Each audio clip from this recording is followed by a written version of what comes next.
अभी अभी जिसने तुम्हें कार में ड्रॉप किया वो लड़का कल पार्टी में था ना?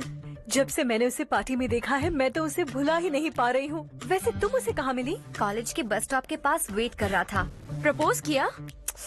ऐसे उसने कहा नहीं, लेकिन कह रहा था कि मुझे कोर्स पसंद आया है, मुझे ज्वाइन करना है वगैरह वगैरह।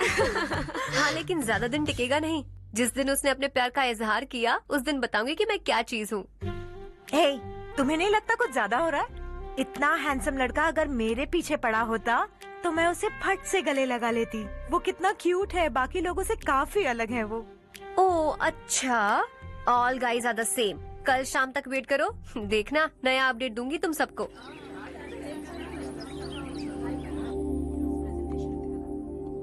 इसे लास्ट वीक स्टडी किया था।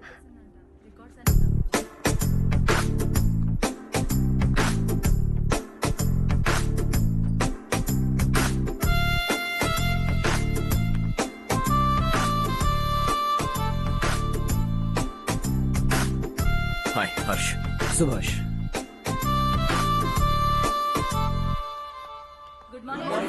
Good morning. Today we will learn about science and technology in rural development. In this context, rethinking institutional capacity and governance is must. Many recommended measures for rural development cannot be effective without significant capacity building and institutional support. In some areas, decentralization should be promoted to reinforce positive trends for increased accountability. But in some areas, states are dysfunctional.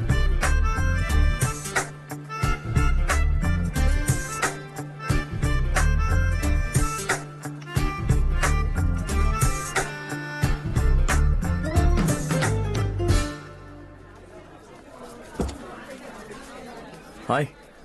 Hi. Hostel छोड़ दूं? हाँ।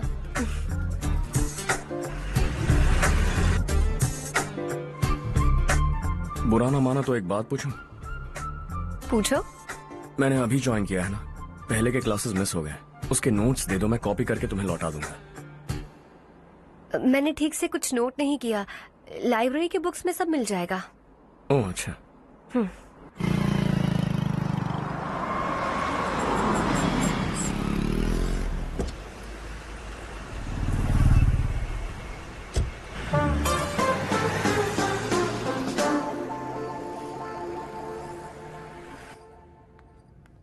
क्या हुआ आज? उसने college join किया क्या? कुछ बोला क्या? ज्वाइन तो कर लिया, लेकिन मैंने उसे ज्यादा भाव नहीं दिया। अच्छा। हाँ सच में, वो क्लास में लेक्चर सुनने के बजाय मेरी तरफ ही देखे जा रहा था। सच में मुझे देख रहा था। Traditional and modern concept of rural development, the paradox. Majority of the poor still live in rural areas, and yet donor support for agricultural and other rural development has slumped. Rural and urban livelihoods are interdependent, and there is rarely a sharp geographical divide between rural and pre-urban.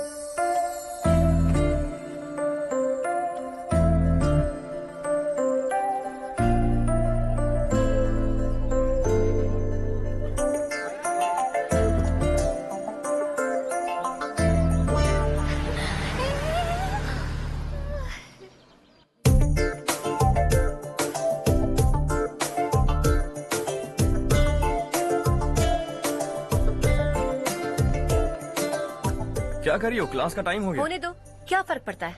कुछ दिनों से देख रही हूँ, रोज college आते हो, जब देखो तब लेक्चर में तुम बस नोट्स ही लिखते रहते हो। तुम्हारे आसपास कौन खड़ा है ये देखते भी नहीं। दोस्तों से मिल तो लिया करो।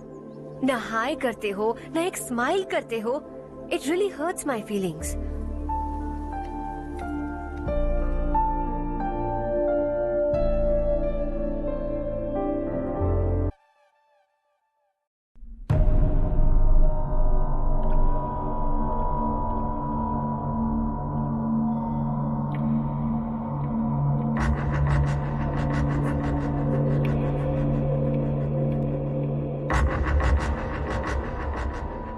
क्या हुआ? सब उदास क्यों है? और क्या होगा? दौलत के साथ मुफ्त में आने वाली टेंशन्स। नए कॉन्ट्रैक्ट को लेकर कोई प्रॉब्लम हो गई है।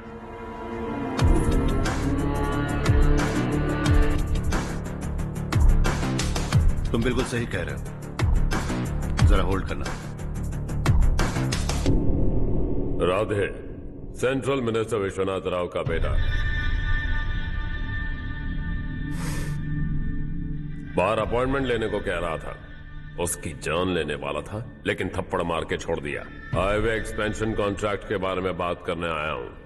वो कॉन्ट्रैक्ट मुझे चाहिए। टेंडर क्यों नहीं भरते? It's open for all. ये बात तो तू भी जानता है कि तेरे होते हुए वो कॉन्ट्रैक्ट मुझे नहीं मिल सकता। तो चुपचाप मेरे रास्ते से हट जाओ। Very funny. तुम क्या समझते हो तुम्हारे कहने से सब लोग पीछे हट जाएंगे क्या?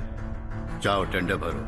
टेंडर भरने का टाइम नहीं है, वो कॉन्ट्रैक्ट मुझे ही चाहिए। बच्चों की तरह जिद नहीं किया करते।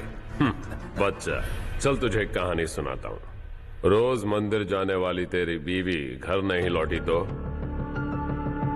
कॉलेज में जाने वाली तेरी बेटी वहीं से गायब हो गई तो पार्टी से आती हुई तेरी साली ट्रक के नीचे कुचल कर मर गई तो अरे इसके घर में एक छोटा बच्चा भी है ना। लगता है फैमिली थोड़ी बड़ी है, सबके बारे में बताना बहुत मुश्किल है। तो एक इंटेलिजेंट बिजनेसमैन है, एक कॉन्ट्रैक्ट के लिए अपनी फैमिली को गंवाना नहीं चाहेगा।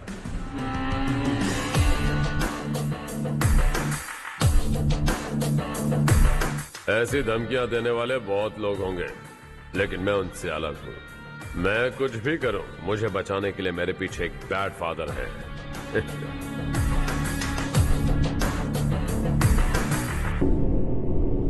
असली जिंदगी को छोड़कर नकली जिंदगी जी रहे हैं ये लोग।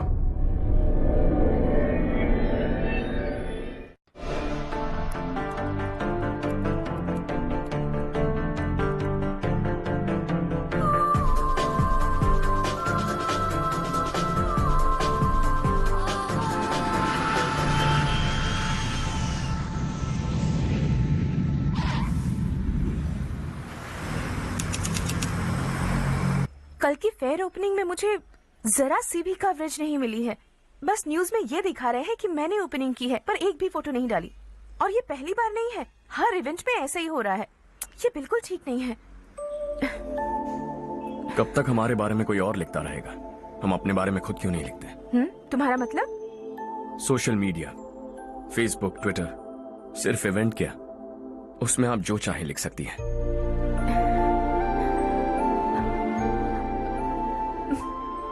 वैसे कौन है आप?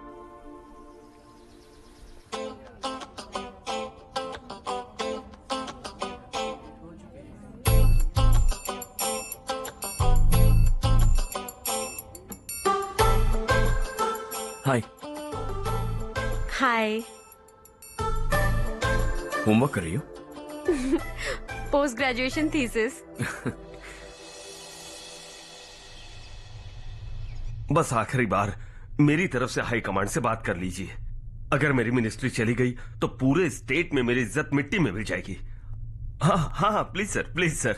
ओके ओके सर, बाहर कोई आया है जो आपसे मिलना चाहता है। कह रहा है आपका रिश्तेदार है। अंदर भेजो।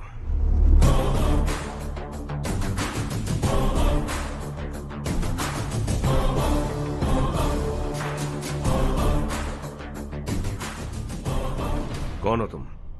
हर्ष। आपको नहीं पता मैं कौन हूं, पर अगर आपको जानता हूं ऐसा नहीं कहता तो अंदर आने नहीं देते।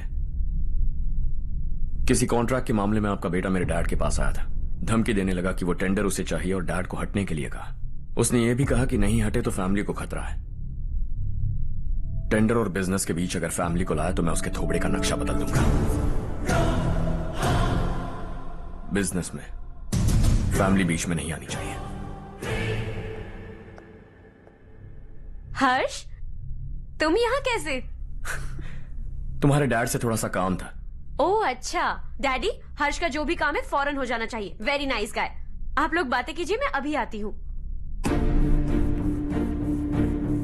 क्या कह रहा था भूल गया। हाँ, फैमिली बीच में नहीं आनी चाहिए। इतने बड़े होकर अपने बेटे को यह भी नहीं सिखाया। हर्ष बेटा, अरे तुम यहाँ कैसे? बस कुछ काम से आया था आंटी। ये बहुत अच्छा लड़का है। इसका जो भी काम होगा आप तुरंत कर दीजिए। आप लोग बातें कीजिए, मैं भी आती हूँ। ठीक है। तो हम कहाँ थे? फैमिली बीच में नहीं आनी चाहिए। बिल्कुल। मेरी फैमिली पर नजर रखना बंद कर दे। ये तू भी समझ और अपने उस सिर फिरे बेटे को समझा दे। उसने कहा वो कोई भी गलत काम करे उसे बचाने के लिए उसके पीछे एक बैड फादर है। मेरी फैमिली को बचाने के लिए मैं बैड सन हूं। बैड मतलब तुझ जैसा नहीं, तुझसे ज्यादा बिगड़ा हुआ। कल सुबह तेरा बेटा मेरे ऑफिस आया, शाम को मुझे पता चला, रात को तेरी फैमिली का पता लगा, सुबह फ्लाइट में दिल्ली आया, दोपहर को तेरी बीवी से बातचीत की, शाम को तू मेरी बात समझ गया। काम उम्मीद से जल्दी हो गया। उसे समझाओगे